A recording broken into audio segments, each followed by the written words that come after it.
बोलिए श्री गणपति देव भगवान की जय। श्री गौ माता की जय। श्री लक्ष्मी नारायण भगवान की जय। उमापति महादेव की जय। श्री बालाजी महाराज की जय। श्री सतगुरुदेव भगवान की जय। श्री गंगे माता की जय। श्री गायत्री माता की जय। श्री गीता माता की जय। सभी गौ भक्त प्रेमियों की जय। सभी संत महंतों की जय। बोलिए सच्चिदानंद भगवान की जय। जय गौ माता, जय नंदी बाबा। सबसे पहले जितने भी YouTube पर भक्त प्रेमी, गौ प्रेमी, ईश्वर प्रेमी, संत प्रेमी हमें सुन पा रहे हैं, उन सभी भक्तों को कोटि कोटि प्रणाम। पूरे भूमंडल में वेद लक्षणा गौवंश के चरणों में कोटि कोटि प्रणाम। सभी गौ भक्तों के चरणों में कोटि कोटि प्रणाम। सभी संत महंतों के चरणों में कोटि कोटि प्रणाम। सभी वैदिक सनातन धर्मियों के चरणों में कोटि कोटि प्रणाम। आइए आज श्री हनुमान जी महाराज के चरणों में बैठ कर के ममतामयी, करुणामयी, भक्तिमयी गौ माता की महिमा का गायन श्रवणपान करते हैं।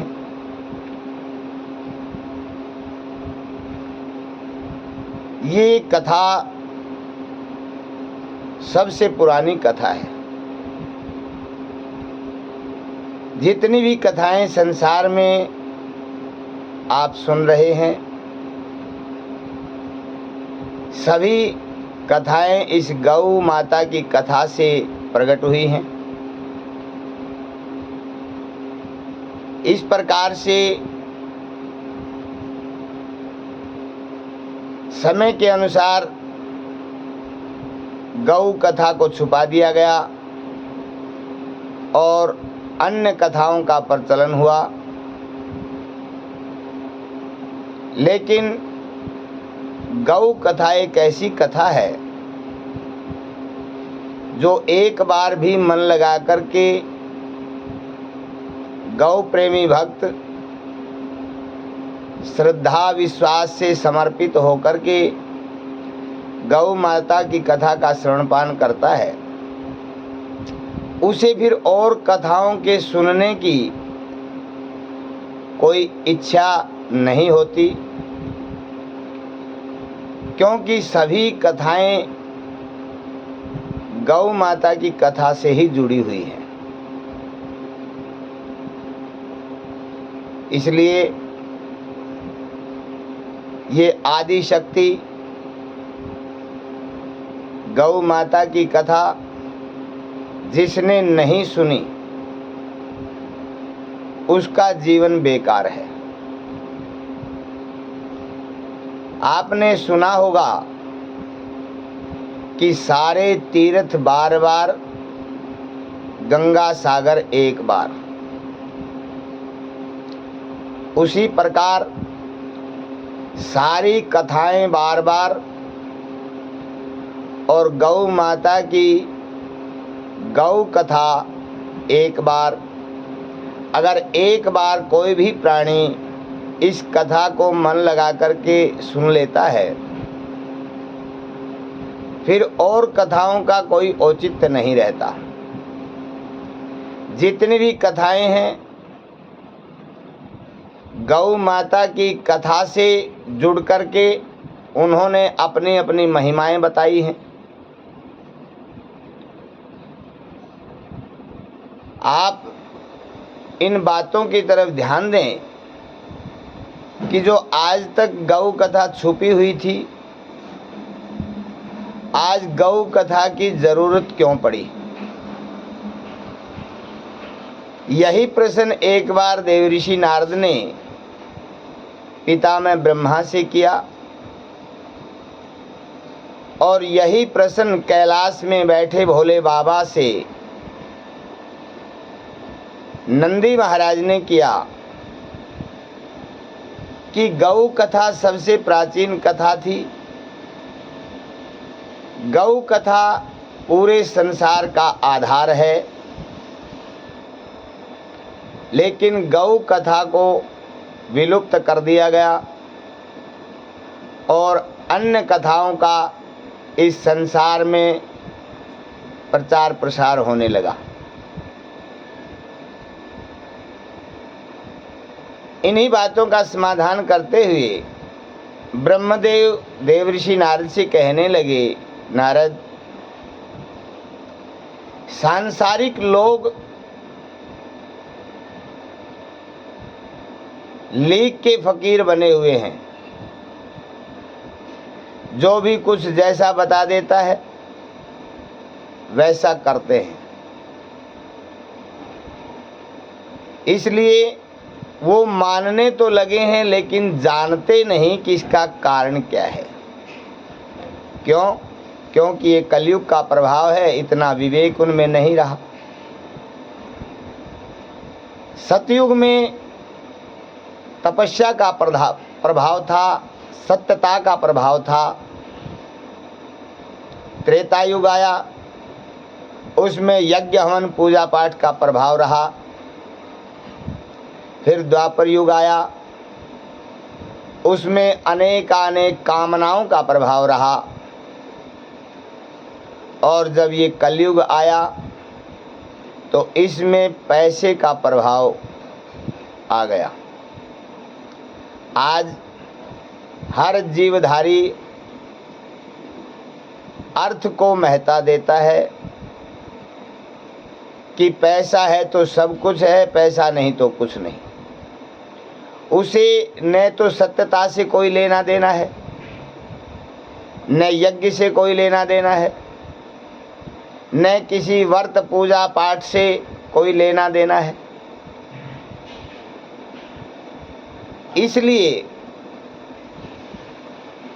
वो पैसे को महान मानता है कि पैसा है तो सब कुछ है, पैसे के सहारे हम सब कुछ पा सकते हैं। माना कि पैसा बहुत कुछ तो है आज के युग में, लेकिन सब कुछ नहीं है।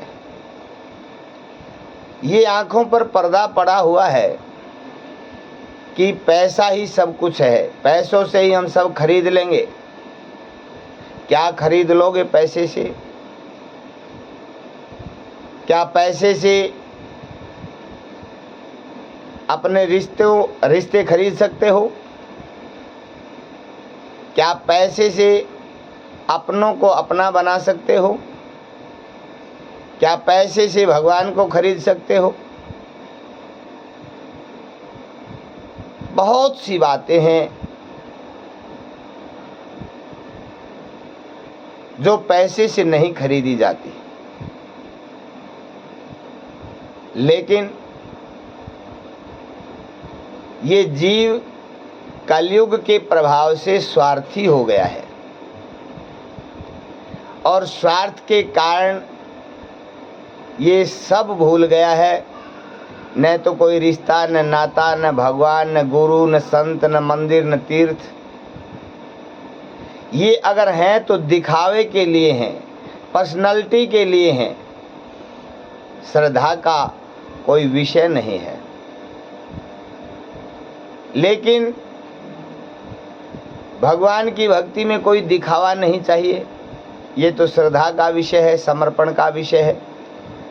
कोई समर्पित होगा प्रभु के चरणों में तो उसे कुछ मिलेगा। लेकिन आज लोग पैसे से ही भगवान को खरीद रहे हैं और उनकी बड़ी वाह वाह हो रही है। इतना बड़ा दिखावा। तीर्थों पर जाते हैं तो भी दिखावे के लिए, कोई भाव नहीं है, श्रद्धा नहीं है, कोई विश्वास नहीं है, तीर्थ के बारे में कुछ नहीं जानते, बस मौज मस्ती करने के लिए, ये बताने के लिए कि मैं तीर्थ यात्रा कर रहा हूँ, बड़ा धार्मिक, लोग मुझे माने। किसी संत महात्मा के पास जा रहा है तो सिर्फ दिखाने के लिए। क्यों? क्योंकि अहम भाव उसकी नासिका के अग्रभाव में बैठा होता है। वो संत के पास जाते तो हैं, गुरुजी भी कहते हैं, प्रणाम भी करते हैं, लेकिन चाहते हैं अंदर से कि गुरुजी मेरी सेवा करे, गुरुजी मुझे अच्छे सोफे पर बिठाए, गुरुजी ही आगे पीछे दौड़े। और दौड़ते भी हैं, क्योंकि गुरुजी को भी पैसा चाहिए। अगर पैसे वालों की आओ भगत नहीं करेंगे तो पैसा कहाँ से मिलेगा? तो ये प्रदूषण है, सत्यता से बहुत दूर निकल चुके हैं हम। ये हमने और आपने अच्छी तरह से पता है, देख रहे हैं कि आज संसार में कैसा प्रदूषण फैला हुआ है। इस प्रदूषण को देख करके कि ये जीव आखिर चाहता क्या है, कहाँ जाएगा, इसने सबको पीछे छोड़ दिया। भगवान को, संत को, गुरु को, महात्मा को, भाईचारे को, परिवार को, माता पिता को, धर्म को, विवेक को, शर्म को, प्रेम को, सब को पीछे छोड़ करके पैसे के पीछे भाग रहा है। इसलिए ब्रह्मा जी कहते हैं, देवऋषि नारद, इस प्रदूषण को देख करके ही आज गौ कथा की जरूरत पड़ी, क्योंकि गौ कथा ही इस प्रदूषण से मुक्त कर सकती है। एक बार ये कलयुग का प्रभाव देख करके देवताओं में भी आपस में चर्चा हुई। एक स्थान पर एकत्रित हुए, अपने को बड़ा मानने के लिए, बड़ा दिखाने के लिए कि मैं बड़ा तो मैं बड़ा। विवाद फैलने लगा, क्योंकि आज बड़प्पन की जरूरत है। कोई छोटा बनना ही नहीं चाहता कि मैं सबसे बड़ा हूँ, समाज में मेरी पूछताछ हो, जहाँ भी लोग इकट्ठे हों मुझे याद करें, बस, और कुछ नहीं चाहिए। तो देवताओं ने भी देखा कलयुग आ गया है, सब में बड़े बनने की होड़ लगी है। जल देवता कहते हैं मैं बड़ा हूँ, मेरे बिना तो संसार का कोई काम ही नहीं चलता, जल ही जीवन है, हर कार्य मेरे सहयोग से पूर्ण होता है, और जब सुनामी आती है तो मैं प्रलय ला सकता हूँ, इतनी ताकत है मेरे अंदर, इसलिए मैं बड़ा हूँ, मेरी पूजा करो। वायुदेव ने कहा कि नहीं, तुम बड़े नहीं, मैं बड़ा हूँ, तुम्हारे बिना तो काम चल जाएगा, लेकिन मैं तो प्राणदाता हूँ, मेरे बिना तो जीवधारी श्वास नहीं ले सकता, अगर मैं रुक जाऊं तो सब नष्ट हो सकते हैं। और जब आंधी तूफान का विकराल रूप धारण करता हूं तो मैं पूरे संसार को एकाकार कर सकता हूं, इतनी ताकत है। पूरे संसार को नष्ट कर सकता हूं। अग्निदेव आगे आए। अग्निदेव ने कहा, तुम्हारे बिना तो काम चल सकता है, लेकिन मेरे बिना तो बिल्कुल काम नहीं चलता। हर जीवधारी भोजन मेरे से पकाता है, प्रकाश मैं देता हूं।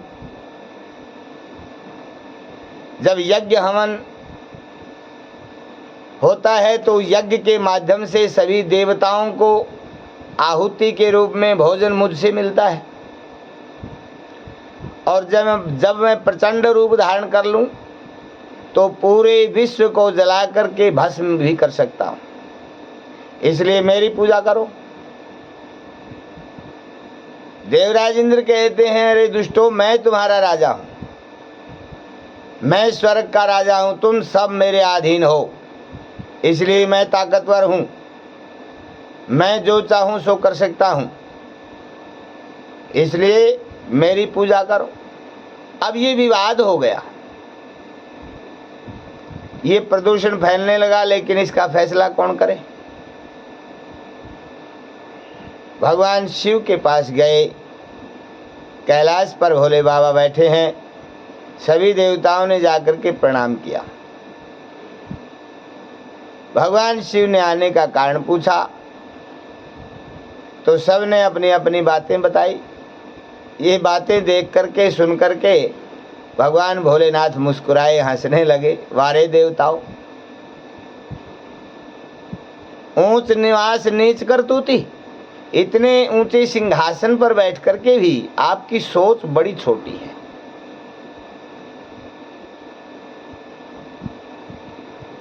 इस प्रकार से भगवान ने सोचा ये देवता स्वार्थी हैं, और जो स्वार्थी जीव होता है उसको जल्दी सी कोई बात समझ में नहीं आती। इसलिए इन देवताओं को दौड़ाना चाहिए।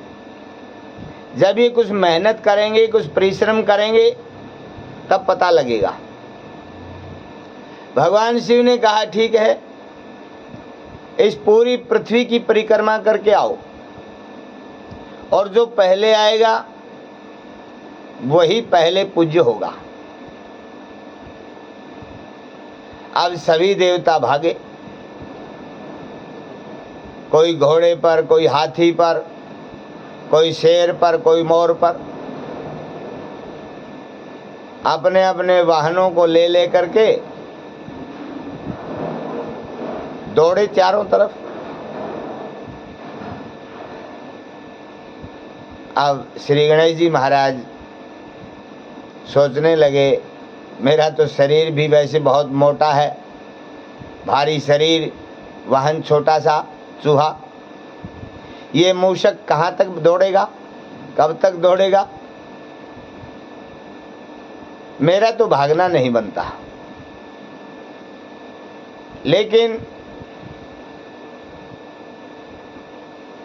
श्री गणेश जी महाराज ने देखा कि वहीं शिव पार्वती बैठे हैं कैलाश पर एक शिला पर। माँ पार्वती के पास में सुरभि नाम की गाय माता खड़ी है, और बाबा के पास धर्म स्वरूप नंदी महाराज खड़े हैं। इन सब को गणेश जी ने प्रणाम किया, और जैसे ही प्रणाम किया, बुद्धि ने काम किया, विवेक जागृत हुआ, और पता चला कि सारा भूमंडल तो यहीं समाहित है। और ऐसा सोच करके श्री गणेश जी महाराज चारों तरफ परिक्रमा करने लगे, और 7 परिक्रमा करके वहीं पर प्रणाम करके बैठ गए। अब भोले बाबा अब तो सोच रहे थे कि चलो गणेश जी प्रणाम करके, वंदन करके फिर जाएंगे, लेकिन वो तो बैठ गए।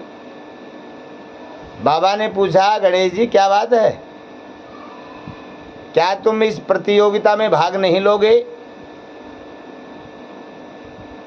क्या तुम अपनी पूजा नहीं चाहते? क्या तुम्हें बड़ा नहीं बनना? क्या तुम्हें पहले पूजा का अधिकार प्राप्त नहीं करना? कोई इच्छा नहीं। गणेश जी मुस्कुरा करके हाथ जोड़कर कहने लगे, पिताजी, ऐसा कौन जीवधारी है जिसके मन में इच्छा ना हो? तो बाबा ने कहा, दौड़ते क्यों नहीं? गणेश जी ने कहा, किस लिए? कि पृथ्वी की परिक्रमा करने के लिए।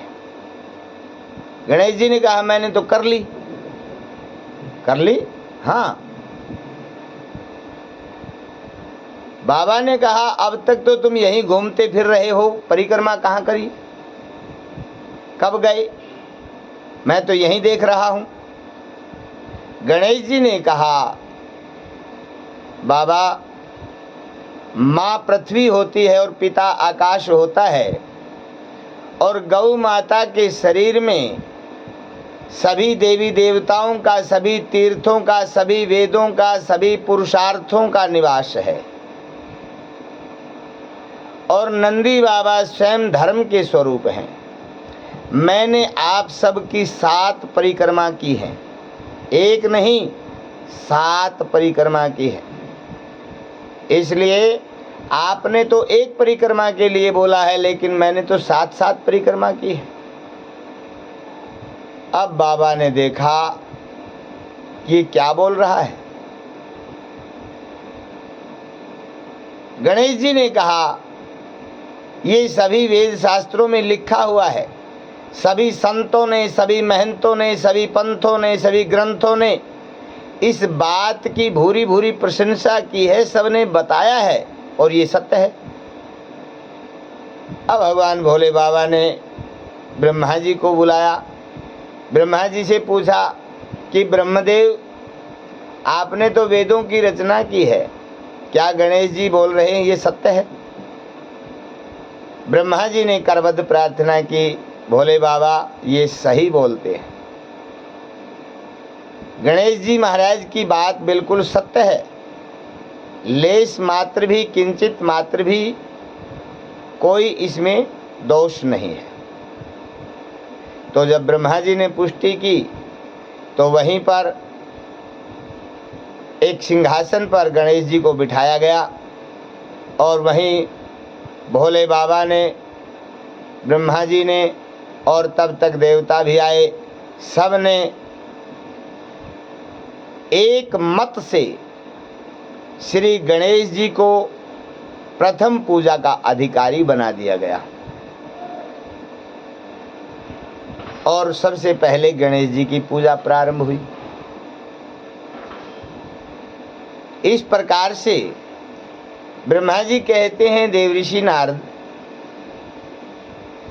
जो माता पिता की सेवा सुरक्षा करने वाला है, गौ माता को माता मानने वाला है, गौ वंश को सर्वश्रेष्ठ मानने वाला है, नंदी बाबा धर्म के स्वरूप हैं, धर्म मान करके उनके सानिध्य में रह करके हर कार्य करने वाला है, वही तो सर्वश्रेष्ठ होता है।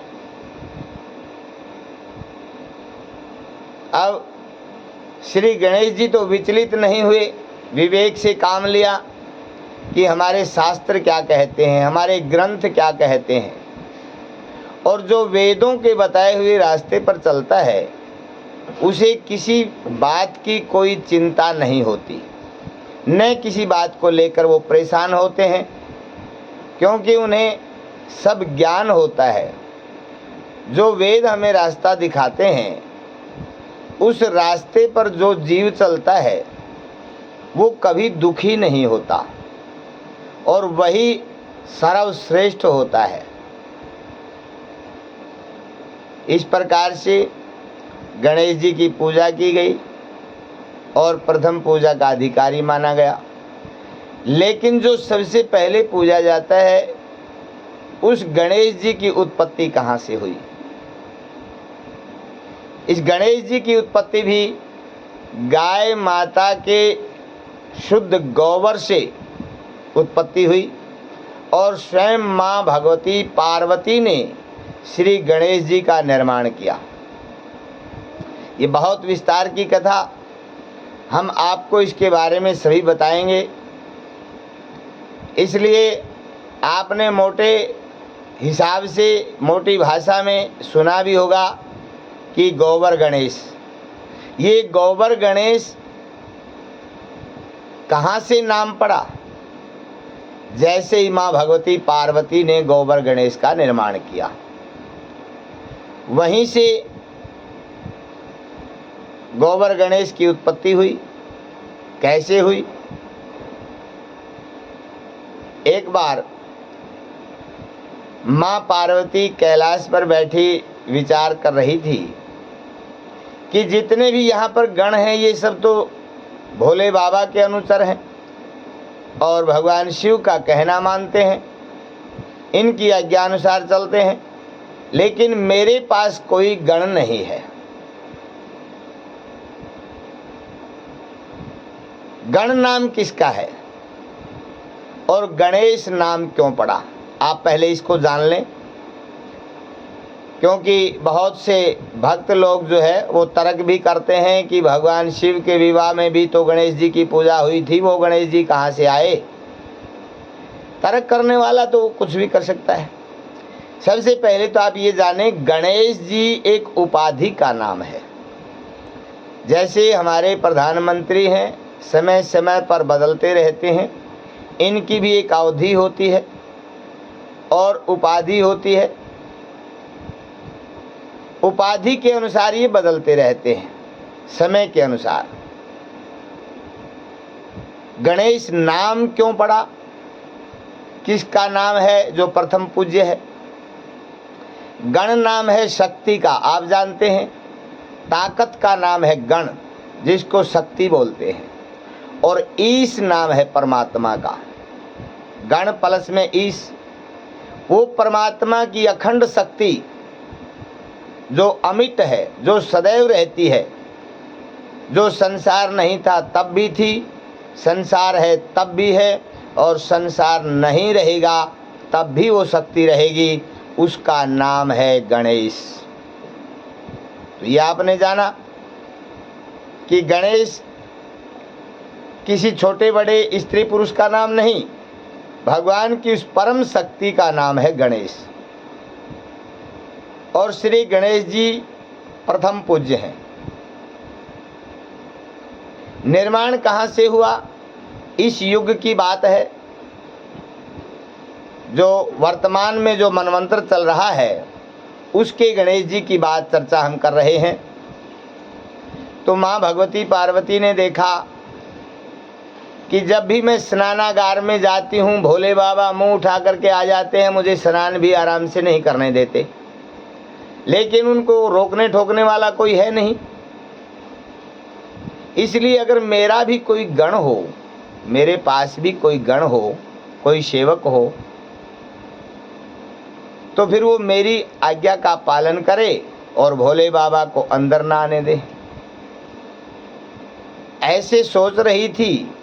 उसी समय देखा कि सुरभि नाम की गाय माता गोबर कर रही थी।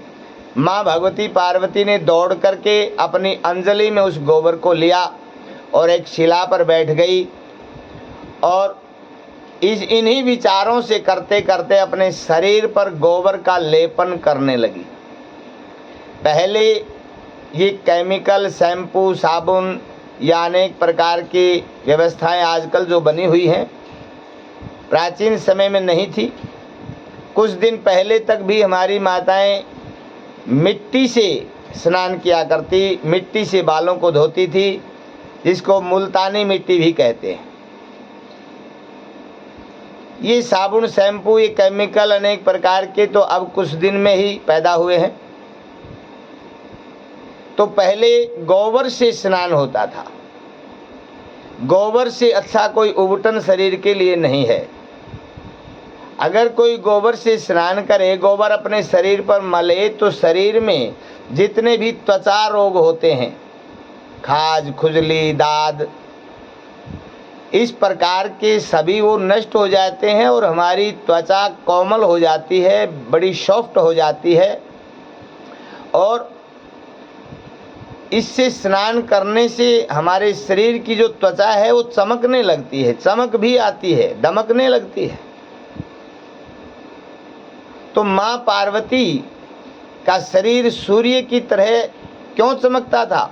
क्योंकि वो देशी वेद लक्षणा गौ माता के गोबर से लेपन करके और फिर स्नान करती थी। इस प्रकार से माँ ने अपने शरीर पर गोबर का लेपन किया और लेपन करके कुछ देर के बाद विचारती रही, गण के बारे में सोचती रही कि ऐसा कौन ताकतवर गण हो जो कि भोले बाबा को रोक सके। इतनी बड़ी ताकत का मन में संकल्प लिया कि जो भोले बाबा को रोक सके, क्योंकि माँ भगवती को पता है भोले बाबा को रोकने वाला इस संसार में कोई नहीं है। भोले बाबा का रास्ता कोई रोक नहीं सकता, उसको अवरुद्ध नहीं कर सकता। लेकिन माँ पार्वती ने इतना बड़ा संकल्प यह लिया कि इतना बड़ा कोई गण हो जो भोले बाबा का रास्ता रोके, और ऐसे विचार करते करते वो शरीर पर लगा गोबर जो है माँ पार्वती ने धीरे धीरे उतार लिया, इकट्ठा किया। अब यहाँ पर बहुत से भक्त ये भी कहते हैं कि ये तो माँ भगवती ने अपने मैल से गणेश जी को बनाया। सबसे पहले तो आप ये सोचिए, विचार करिए कि माँ भगवती के शरीर में इतना मैल कहाँ से आएगा जो झरनों के बीच में रहती है। मैल कब होता है? जब शरीर में पसीना आता है, पसीने से मैल बनता है। तो माँ भगवती तो कैलाश पर रहती हैं, वहाँ तो बर्फ़ गिरती है, झरने बहते हैं, ठंडा मौसम है, वहाँ पसीना कहाँ से आएगा? मैल कहाँ से आ गया? वो तो गौ माता के गोबर का लेपन किया और उसको उतार करके इकट्ठा किया, और फिर सोचते सोचते एक बहुत बड़ी शक्ति को याद करते हुए माँ ने एक बच्चे का आकार दिया, उस गोबर से खिलौना टाइप में, एक बच्चा टाइप में बना दिया। जब देखा कि ये तो बच्चे का आकार है, बहुत सुंदर बना है, अब माँ भगवती ने अपनी शक्ति से उस बच्चे में प्राण डाल दिए और वो बच्चा जीवित हो गया। बच्चे ने माँ के चरणों में प्रणाम किया, माँ प्रणाम। अब माँ भगवती तो बड़ी प्रसन्न हुई और माँ ने कहा, बेटा गणेश आ गए हो? हाँ माँ, बताइए मैं आपकी क्या सेवा करूं। माँ भगवती प्रफुल्लित हृदय से कहने लगी, बेटा आप मेरी रक्षा सुरक्षा करें। एक दंड माँ भगवती ने अपनी शक्ति का संचार करके गणेश जी के हाथ में दिया और कहा, ये दंड लेकर के इसी द्वार पर खड़े हो जाओ और मेरी आज्ञा के बिना कोई भी अंदर आने न पाए। गणेश जी ने कहा, ठीक है। अब माँ भगवती तो स्नानागार में स्नान के लिए चली, गणेश जी द्वार पर खड़े हो गए। इधर से भोले बाबा को पता चला स्नान का समय हो गया है, उनका तो हर रोज का कार्य था, और उठ करके चले। और जैसे ही सामने आए तो सामने गणेश जी को देखा। गणेश जी ने डांटा, कौन हो, रुक जाओ। भगवान शिव देखते हैं छोटा सा बच्चा कहाँ से आ गया, ये तो हमारे गणों में से तो नहीं है, ये तो नव युवक कोई नया ही आया है। भगवान शिव ने पूछा कि तुम कौन हो, कहाँ से आए हो और यहाँ क्यों खड़े हो? गणेश जी ने कहा, तुम कौन हो, तुम बताओ। भगवान शिव क्रोध से देखने लगे, रे दुष्ट, मेरा घर, मेरी जगह, मैं यहाँ का मालिक, और तू पूछने वाला कौन होता है कि मैं कहाँ से आया हूँ, मैं कौन हूँ? अब भगवान शिव कहने लगे, एक साइड में हो, मुझे अंदर जाना है। बच्चे ने कहा नहीं, अंदर मेरी माँ स्नान कर रही है और मैं अंदर नहीं जाने दूंगा। बहुत विवाद होता है, बहुत विस्तार की कथा है ये। श्री शिव महापुराण में विस्तार से दी गई है। अब भगवान शिव ने सारी ताकत लगाई, सभी देवों को बुलाया, उनके साथ युद्ध हुआ, सभी गणों के साथ युद्ध हुआ, कार्तिकेय के साथ युद्ध हुआ, लेकिन गणेश जी ने सबको पछाड़ दिया। अब भोले बाबा को क्रोध आया कि ये तो उदंड बच्चा है, कौन है। अब भगवान ने अपना त्रिशूल, अमोघ त्रिशूल जो था, बच्चे की तरफ फेंका। उस त्रिशूल ने बच्चे का गला काट दिया और वो गला जा कर के पृथ्वी के अंदर धंसा, जिससे गंध प्रकट हुई, जिससे पृथ्वी में हर औषधि, हर वनस्पति उत्पन्न करने की ताकत पैदा हुई। ये भगवान शिव के द्वारा रचना हुई। वो बच्चे का कटा हुआ सिर माँ माँ माँ करके दौड़ रहा था, तो स्नान करती हुई माँ ने ये आवाज़ सुनी, दौड़ करके बाहर आई, देखा, दुखी हुई और माँ ने विकराल रूप धारण किया और ऐसा रूप धारण किया कि मानो प्रलय ही आने वाली हो। सभी देवता थर-थर कांपने लगे। भोले बाबा से उन्होंने विनय स्तुति प्रार्थना करने लगे, बाबा बचाओ किसी तरह से। बाबा ने कहा, देवी शांत हो जाओ, मैं तुम्हारे बच्चे को जीवित करता हूं। भगवान शिव ने वीरभद्र को इशारा दिया कि जाओ उत्तर दिशा की तरफ, कोई भी जीव मिले उसका गला काट लाओ।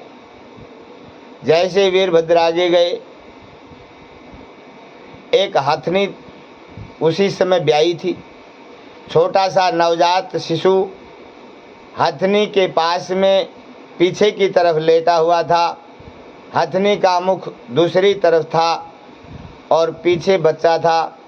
उस नवजात शिशु का गला काट करके ही वीरभद्र जैसे आने लगा, वो बच्चा तड़फने लगा। इस तड़फड़ाहट को वीरभद्र ने देखा, बड़े दुखी हुए, लेकिन भगवान शिव की आज्ञा का पालन करना है। भगवान शिव के पास गला लेकर के आए, गणेश जी के शरीर से, उसकी धड़ से गले को लगाया गया।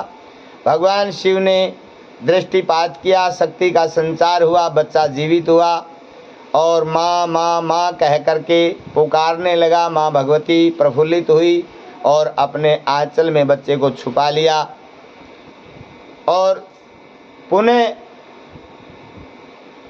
सभी आनंदित हुए, सुखी हुए और सभी ने आशीर्वाद दिया। गणेश जी को प्रथम पूजा का अधिकारी पुनः बनाया।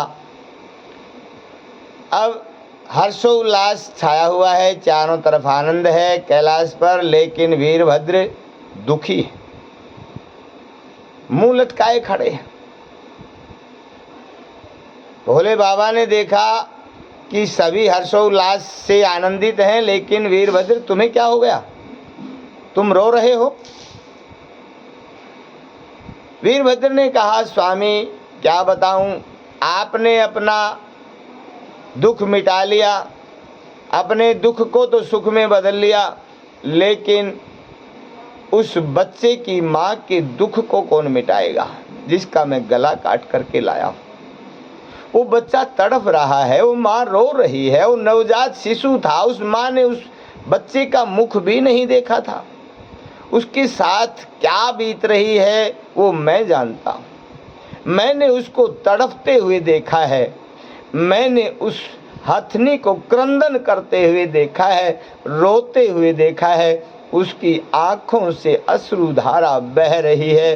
वो विलख विलख करके चारों तरफ बच्चे के कटे हुए शीश के बच्चे के चारों तरफ चक्कर लगा रही है, उसके दुख का कोई अंदाज नहीं लगा सकता। भोले बाबा ने कहा तो चलो। अब सभी देवता यहाँ पर आए। माँ पार्वती, भगवान शिव, गणेश जी आदि सभी देवताओं के साथ यहाँ पर आकर देखा, बच्चे के चारों टांग चारों तरफ फैली हुई हैं, कमर नीचे टिकी हुई है और हथनी चारों तरफ चक्कर लगा रही है। आँखों से अश्रुधारा बह रही है। मृत बच्चा पड़ा है। भगवान शिव ने जैसे ही दृष्टिपात किया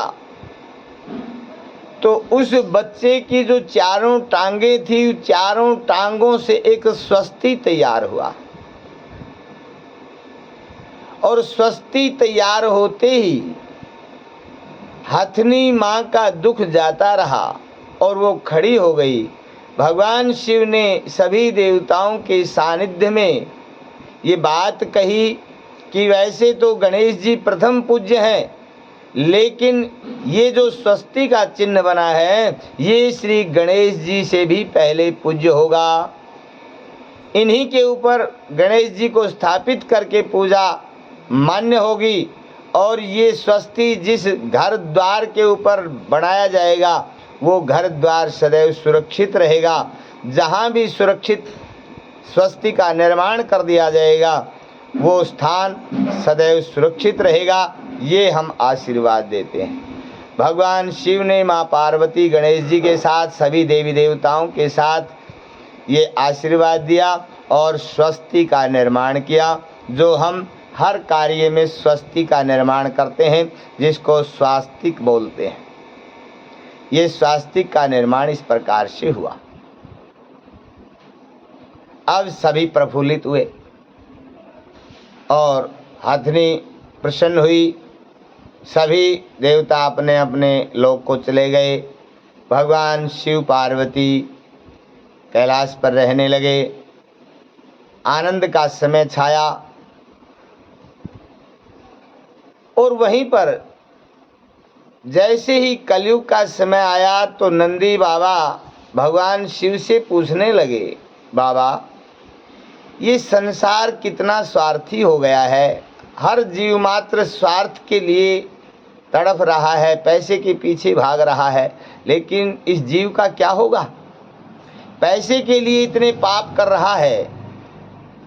इसे पैसा चाहिए, न कोई रिश्ता चाहिए, न कोई अपना चाहिए, न संत चाहिए, न गुरु चाहिए, न भगवान चाहिए, न तीर्थ चाहिए, न सत्यता चाहिए, न कर्म चाहिए, न शुद्धता चाहिए, न प्रेम चाहिए, न कोई संस्कार चाहिए। इसे पैसा चाहिए और पैसे के लिए जीव कुछ भी करता है। ना चाहने पर भी जीव बड़े बड़े पाप करता है और इतने बड़े बड़े पाप करने लगा कि आज कलयुग में जिन डॉक्टरों को हम भगवान मानते हैं वो डॉक्टर भी सबसे बड़े शैतान बन गए। अपने स्वार्थ के लिए ना चाहने पर भी ये अनहोना काम कर देते हैं। अब कौन किस पर विश्वास करे। ये तो सब नरकगामी है, नरक में जाएंगे, इन्हें यातनाएं भोगने पड़ेंगी, इन्हें दुख होगा, कष्ट होगा, इनका परिवार भी बर्बाद होगा। क्यों? क्योंकि स्वार्थ का और पाप का पैसा किसी का भला नहीं करता। आखिर ये जीव इस प्रकार से दूसरों का बुरा करके, दूसरों को कष्ट पहुंचा करके अपना स्वार्थ सिद्ध करना चाहते हैं, पैसा कमाना चाहते हैं। आखिर कहाँ ले जाएंगे? पैसा तो साथ जाने वाला नहीं है, लेकिन ये अवश्य नरक में जाएंगे। तो क्या इनका कोई बचाव का कोई रास्ता है? और यही प्रश्न देवऋषि नारद ने ब्रह्मा जी से कहा कि ब्रह्मदेव, मैं पूरे भूमंडल पर विचरण करके आया हूँ। हर जीवधारी अपने स्वार्थ के लिए बुरे से बुरे कर्म करता है, बड़े बड़े पाप करता है, अत्याचार करता है, दुराचार करता है, व्यभिचार करता है, लेकिन किसी के हृदय में न तो कोई करुणा है, न दया है, न प्रेम है, न सत्य है, न कोई संस्कार है, न आंखों में कोई शर्म है।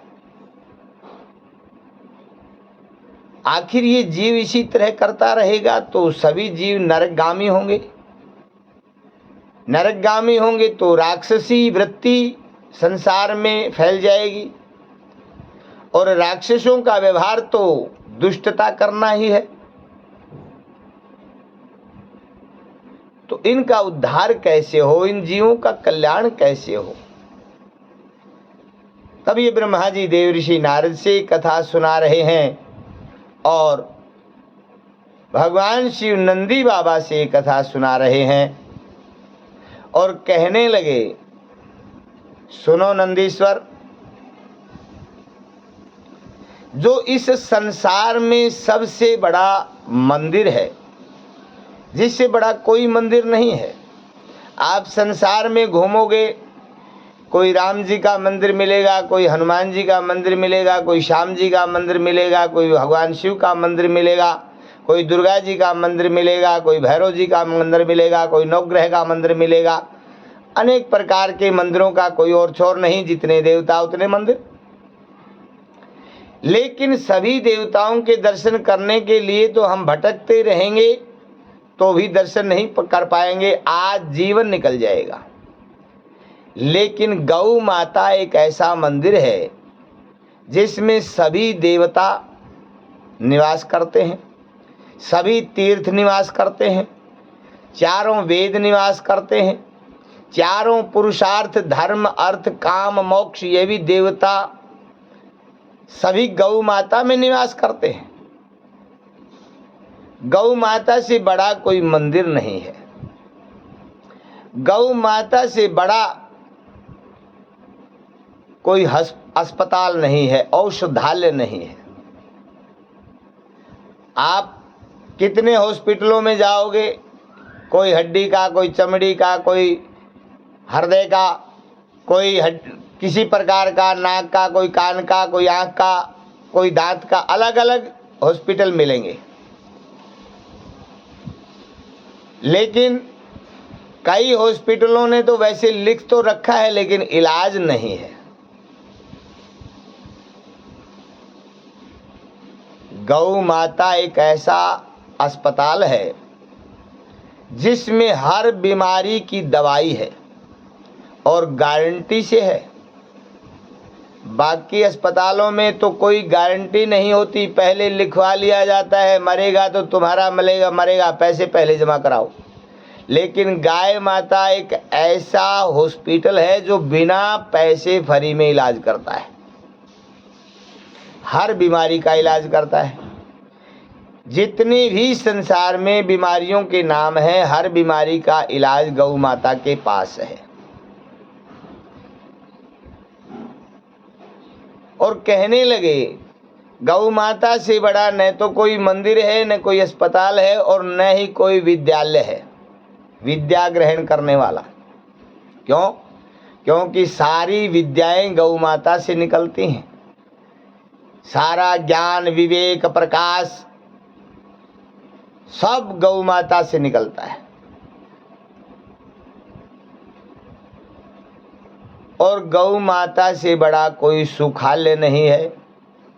क्यों? क्योंकि संसार को दुखालय इसीलिए कहा है, ये जीव भागता है पैसे के लिए, यहाँ से सुख मिलेगा, अब गाड़ी खरीदूंगा गाड़ी में सुख मिलेगा, बंगला बनाऊंगा बंगले में सुख मिलेगा, अब विवाह करूंगा तो पति या पत्नी में सुख मिलेगा, फिर बच्चे पैदा होंगे तो बच्चों में सुख मिलेगा। लेकिन सारा जीवन निकल जाता है भागने में, लेकिन वो सुख उसे कहीं दिखाई नहीं देता। और इसी प्रकार से भागता दौड़ता विलखता चित्कार करता रोता रुदन करता आखिर यहाँ से चला जाता है, उसे कुछ नहीं मिलता।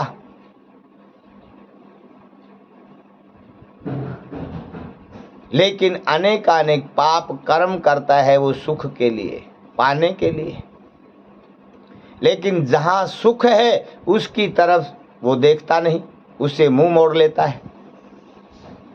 भगवान शिव कहते हैं कि गौ माता से बड़ा कोई सुखालय नहीं है। सुख का साधन है तो गौ माता के पास। इसलिए जो गौ माता के पास होगा, गौ के साथ रहेगा, वही तो सुखी होगा।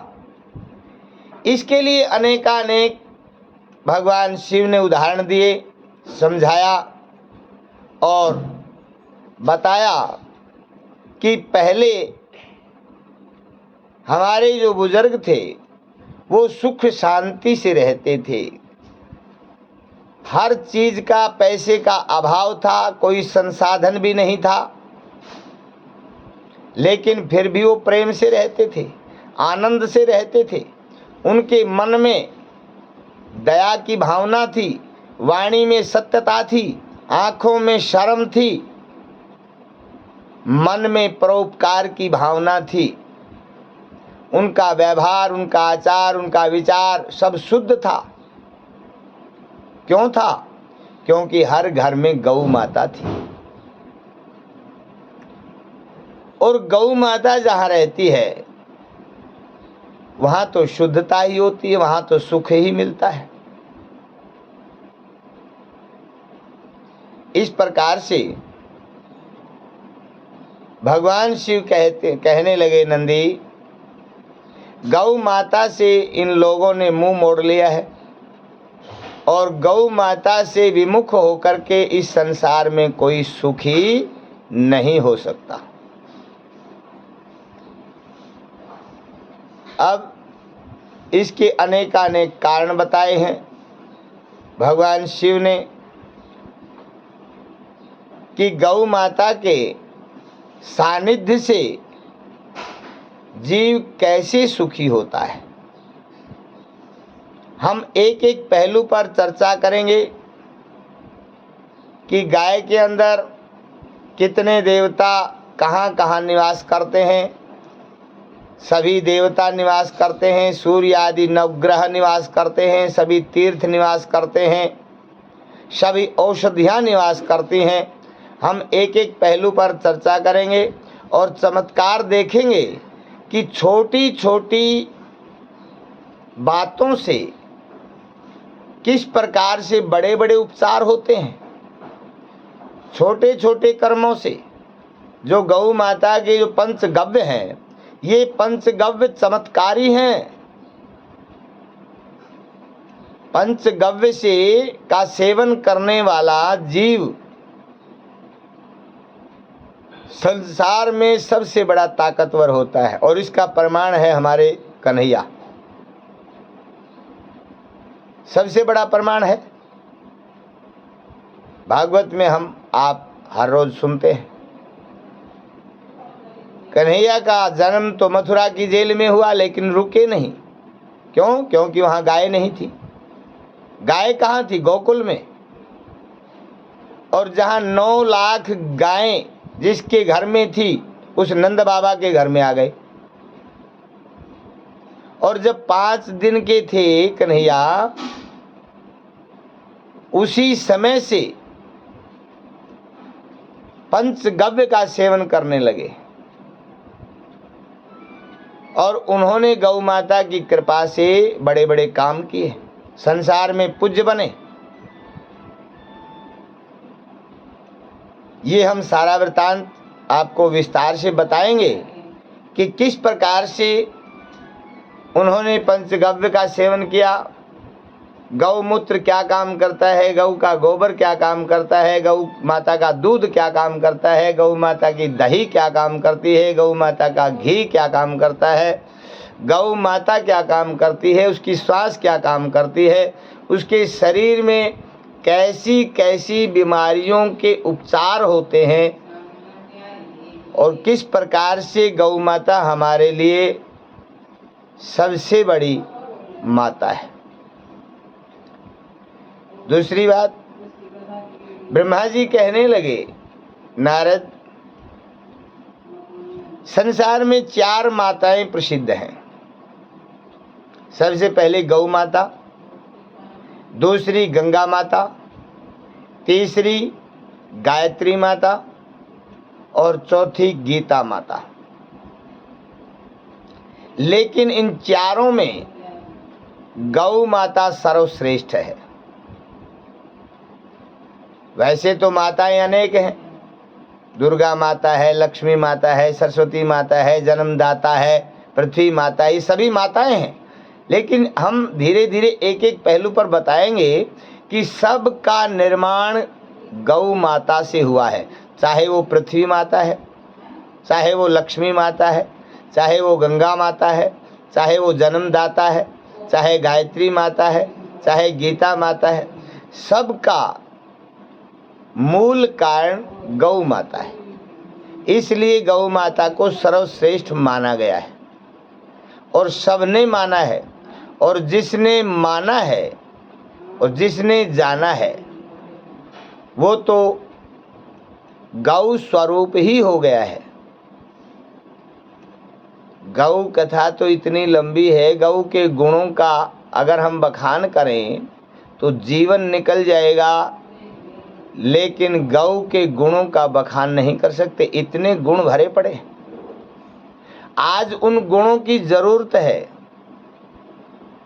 आज हम देखने में तो गौ भक्त दिखते हैं, गौ की सेवा भी करते हैं, लेकिन गौ भक्ति कैसे होती है, ये छोटे छोटे उपाय हम बताएंगे कि गौ भक्ति किसे कहते हैं और गौ भक्ति कैसे होती है और फिर गौ भक्त कैसा होता है। इसके ऊपर हम विस्तार से विचार करने वाले हैं और आपको एक एक पहलू के बारे में सर्च की हुई बातें हैं सारी,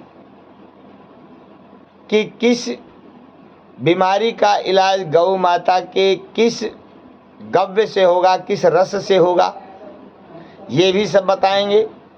गौ माता की पूजा कैसे करनी चाहिए ये भी सब बताएंगे। अब बहुत से आज हम करते तो हैं, मानते तो हैं, लेकिन जानते नहीं। एक परिपाटी पड़ी हुई है, सभी जानते हैं कि गाय माता को पहले रोटी देनी चाहिए। ये चर्चा फैली हुई है, लेकिन कैसे देनी चाहिए, कौन सी देनी चाहिए? पहले देनी चाहिए, पहले देनी चाहिए। पहली और पहले में अंतर है। पहली रोटी देते हैं, पहली रोटी आपको पता है जो अग्नि के ऊपर तवा रखा जाता है उसका बैलेंस सही नहीं बन पाता, या तो वो ठंडा रहता है या गर्म तेज हो जाता है। और जो पहली रोटी हम डालते हैं तो सबसे पहले तो जो तवे के ऊपर जो कालस होगी वो कालस ही लगेगी, फिर या तो रोटी कच्ची रह जाएगी या रोटी जल जाएगी, आधी कच्ची आधी जली हो जाएगी। और फिर उस रोटी को हम तवे से उतारते हैं। क्या वो रोटी गाय को देनी चाहिए? लेकिन वो भी नहीं दी जाती। बहुत सी माताएं तो 2-3 दिन की रोटी इकट्ठी हो जाती है, वो सूख जाती हैं, फिर गौशाला की कोई ट्राली आती है उसमें डाल देती हैं कि कचरा बाहर निकालो। दी गई रोटी, बन गए भक्त, पाली गौ माता की सेवा, इसमें कल्याण होगा आपका। इस प्रकार से हमारे जीवन में बनावट अधिक है, दिखावट अधिक है। जो दिखावा हम कर रहे हैं बताने को, तो हम तो गाय की रोटी पहले निकालते हैं, पहले निकालते हैं। हम तो बहुत सेवा करते हैं और माताएं तो सेवा भी बहुत करती हैं। माताएं तो इतनी करुणामयी होती हैं, चींटियों को भी जिमाती हैं, पक्षियों को भी जिमाती हैं, मंदिर भी जाती हैं, मंदिर में पूजा करते करते चुगली भी कर लेती हैं, गाली गलौज भी दे देती हैं, कोई बात काट दे तो खरी खोटी भी सुना देती हैं। गाय द्वार पर आ जाए तो रोटी अगर नहीं हो तो डंडा भी खिला देती हैं। देती तो हैं, वो करुणामयी है। उसे पता है कि द्वार पर आई गौ माता खाली न जाए, रोटी नहीं तो डंडा ही खिला दे। लेकिन इन छोटी छोटी बातों पर हमने विचार करना होगा, और आइए हम सब मिल करके इन बातों पर विचार करेंगे और गौ माता की उस दिव्य कथा में प्रवेश करेंगे जो हमारे जीवन में बहुत लाभकारी है। इसलिए मैं आप सभी गौ भक्तों से करबद्ध प्रार्थना करता हूँ, इस कथा को जितने भी गौ भक्त हैं सभी गौ भक्तों तक पहुँचाएं, जितने भी वैदिक सनातनी हैं सब तक पहुँचाएं, ताकि इस गौ कथा को सुन करके जीव मात्र का कल्याण हो, राष्ट्र का कल्याण हो। क्योंकि गौ बचेगी तो हम बचेंगे, हमारा जीवन बचेगा। गौ बचेगी तो हमारे संस्कार बचेंगे, गौ बचेगी तो हमारा धर्म बचेगा, गौ बचेगी तो राष्ट्र बचेगा, और राष्ट्र बचेगा तो गौ को राष्ट्र माता बना दिया जाएगा। और उस दिन की हमें इंतज़ार है जब हम गौ कथा का प्रचार प्रसार करेंगे। गौ को जब तक हम हृदय में नहीं बिठाएंगे और तब तक जो है कल्याण होने वाला नहीं है। इसलिए गौ की महिमा जरूरी हो गई है। इसलिए इस गौ महिमा को सुने, सब सनातनियों के पास इस वीडियो को भेजें। बस इतना उपकार कर देना। कमेंट में अगर कुछ आप सलाह देना चाहते हैं तो बता सकते हैं, जय श्री राम, जय गौ माता लिख सकते हैं। अच्छी लगे तो लाइक कर सकते हैं, बेल आइकन को दबाएंगे तो आपको पूर्ण संपूर्ण गौ कथा सुनने का लाभ मिलेगा।